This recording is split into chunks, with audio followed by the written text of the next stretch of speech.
ಭದ್ರಾ ಮೇಲ್ದಂಡೆ ಯೋಜನೆಗೆ ಸಚಿವ ಡಿ. ಸುಧಾಕರ್ ಹೆಸರು ಇಡದಂತೆ ರೈತ ಮುಖಂಡ ಕೆ.ಟಿ. ತಿಪ್ಪೇಸ್ವಾಮಿ ಎಚ್ಚರಿಕೆ ನೀಡಿದ್ದಾರೆ.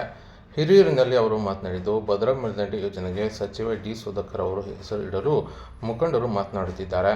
ಇನ್ನು ಭದ್ರಾ ಮೇಲ್ದಂಡೆ ಯೋಜನೆ ಜಾರಿಗೆ ಜಿಲ್ಲೆಯ ಹೋರಾಟಗಾರರು, ಪತ್ರಕರ್ತರು, ರೈತರು ಕಳೆದ 25-30 ವರ್ಷಗಳಿಂದ ಹೋರಾಟ ನಡೆಸಿದ್ದಾರೆ. ಸುಧಾಕರ್ ಅವರು ಈ ಯೋಜನೆಗೆ ಹೋರಾಟ ಮಾಡಿಲ್ಲ.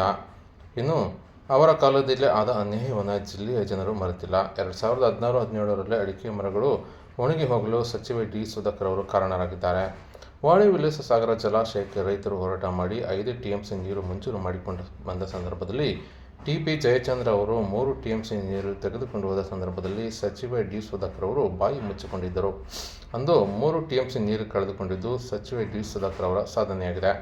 ಸರ್ಕಾರ ಬಂದು 3 ವರ್ಷ ಆದರೂ ಕೂಡ ಈ ಯೋಜನೆಗೆ 1,000 ಕೋಟಿ ಹಣ ಕೊಡಲು ಆಗಲಿಲ್ಲ.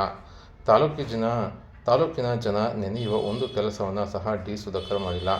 ಡಿ.ಕೆ. ಶಿವಕುಮಾರ್ ಅವರು ಈ ಯೋಜನೆಗೆ ಸುಧಾಕರ್ ಹೆಸರು ಇಡಬೇಕಿದ್ದರೆ 20,000 ಕೋಟಿ ಹಣ ಖರ್ಚು ಮಾಡಿ ಕಟ್ಟಿದ ಕ್ರೀಡಾಂಗಣಕ್ಕೆ ಇಡಲಿ. ಭದ್ರಾ ಮೇಲ್ದಂಡೆ ಯೋಜನೆಗೆ ಸುಧಾಕರ್ ಹೆಸರು ಇಡಲು ನಾವು ಬಿಡುವುದಿಲ್ಲ. ಸುಧಾಕರ್ ಅವರು ಸುಳ್ಳಿನ ಸರದಾರರಾಗಿದ್ದು ಹಿರಿಯೂರಿನಲ್ಲಿ ಯಾವುದೇ ಕೆಲಸಗಳು ಆಗಿಲ್ಲ. ಜಿಲ್ಲೆಯ ಶಾಸಕರಿಗೆ ಇಚ್ಛಾಶಕ್ತಿ ಇದ್ದರೆ ಹಣ ಮೀಸಲಿಟ್ಟು ನೀರು ತರಲಿ. ಚುನಾವಣೆ ಬಂದ ಹಿನ್ನೆಲೆ ಕೇವಲ ಅನುಕಂಪದ ಮಾತುಗಳನ್ನು ಆಡುತ್ತಿದ್ದಾರೆ. ಇನ್ನು ಡಿ.ಕೆ. ಶಿವಕುಮಾರ್ ಅವರು ಭದ್ರಾ ಮೇಲ್ದಂಡೆ ಯೋಜನೆಗೆ ಸಭೆ ಕರೆದಿದ್ದು ಕನಿಷ್ಠ ಪಕ್ಷ 3,000 ಕೋಟಿ ಹಣ ಮೀಸಲಿಡಬೇಕೆಂದು ಕೆ.ಟಿ. ತಿಪ್ಪೇಸ್ವಾಮಿ ಎಚ್ಚರಿಕೆ ನೀಡಿದ್ದಾರೆ. ಸುಳ್ಳು ಹೇಳ್ಕೊಂಬಂದವರು ಈಗ 15 ವರ್ಷ ನಮ್ಮ ತಾಲೂಕನ್ನು ಭಾಳಷ್ಟು ಹಿಂದೋದು. ತರೀಕೆರೆ ಹೊಳಕೆರೆ ಮತ್ತು ವಸ್ತುಗಳು ನೋಡಿದ್ರೆ ಭಾಳಷ್ಟು ಅಭಿವೃದ್ಧಿಗಳಾಗಿದ್ದಾವೆ. ಇಲ್ಲಿ ಯಾವ ಅಭಿವೃದ್ಧಿ ಕೆಲಸಗಳಾಗಿಲ್ಲ. ಭಾಳಷ್ಟು ಎಲ್ಲ ಕಲ್ಪ ಕಾಮಗಾರಿ ಮಾಡಿ ಮಾಡಿರ್ತಾರೆ ಅಂದ್ಬಿಟ್ಟು ಏನೂ ಆಗಿಲ್ಲ. ದಯಮಾಡಿ ಇಂಥ ಹೇಳಿಕೆಗಳನ್ನು ಮುಖಂಡರುಗಳು ಸ್ವಲ್ಪ ಯೋಚನೆ ಮಾಡಿಕೊಡ್ಬೇಕು. ಮಾತಾಡಬಾರ್ದು, ಸುಮ್ಮನೆ ಮಾತಾಡ್ತಾರೆ ಅಂತಂದೇಳಿ.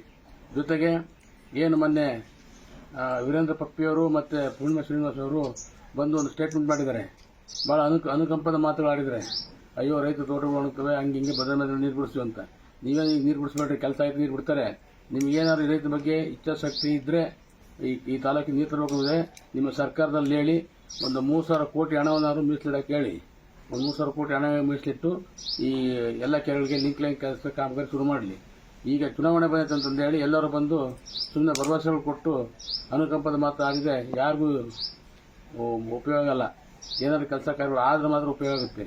ದಯಮಾಡಿ ಇಲ್ಲಿ ನಾಲ್ಕೇನ ಡಿ.ಕೆ. ಶಿವಕುಮಾರ್ 13ನೇ ತಾರೀಕು ಭದ್ರಾ ಮೇಲ್ದಂಡೆ ಮೀಟಿಂಗ್ ಕರೆದ ಅಂತಂದೇಳಿ ವಿಷಯ ಬಂತು. ದಯಮಾಡಿ ನಾವು ಒತ್ತಾಯ ಮಾಡ್ತಕ್ಕಂಥದ್ದು ಕನಿಷ್ಠ ಒಂದು 3,000 ಕೋಟಿನಾದ್ರು ಭದ್ರಾ ಮೇಲ್ದಂಡೆ ಯೋಜನೆಗೆ ಹಣ ಇರಬೇಕು ಅಂತಂದೇಳಿ ನಾನು ಒತ್ತಾಯ ಮಾಡ್ತಿದ್ದೀನಿ. ನನ್ನ ವಿಚಾರಗಳು ನಿಮ್ಗೆ ಇಷ್ಟ ಆಗಿದ್ರೆ ದಯಮಾಡಿ ನೀವೆಲ್ಲ ಗ್ರೂಪಲ್ಲಿ ವಿಚಾರವನ್ನು ಹಂಚಿಕೊಂಡು ಪ್ರತಿಯೊಬ್ಬ ನಮ್ಮ ತಾಲೂಕಿನ ಮತದಾರರಿಗೆ ಗೊತ್ತಾಗಬೇಕು ವಿಚಾರಗಳು. ಎಲ್ಲರೂ ಚರ್ಚೆ ಮಾಡಬೇಕು. ನಿಮ್ಮ ಹೇಳಿಕೆಗಳನ್ನು ಕೊಡ್ರಿ, ಸ್ಟೇಟ್ಮೆಂಟ್ ಕೊಡ್ರಿ, ಸುಮ್ಮನೆ ಇರಬೇಡ್ರಿ. ಯಾಕಂದ್ರೆ ಇವತ್ತು ಮಾತಾಡ್ತಾ ಹೋದ್ರೆ ಏನೂ ಆಗಲ್ಲ. ಯಾಕಂದ್ರೆ ಎಲ್ಲ ಯುವಕರು, ಪ್ರಜ್ಞಾವಂತರು, ವಿದ್ಯಾರ್ಥಿಗಳು ಅರ್ಥ ಮಾಡ್ಕೊಳ್ಬೇಕು. ಎಲ್ಲರೂ ಪ್ರತಿಯೊಬ್ಬರಿಗೂ ವಿಷಯವನ್ನು ಮುಟ್ಟಿಸಲು ಶೇರ್ ಮಾಡಬೇಕಾಗಿ ತಮ್ಮಲ್ಲಿ ವಿನಂತಿ ಮಾಡ್ಕೊಳ್ತೀನಿ. ನಮಸ್ಕಾರ.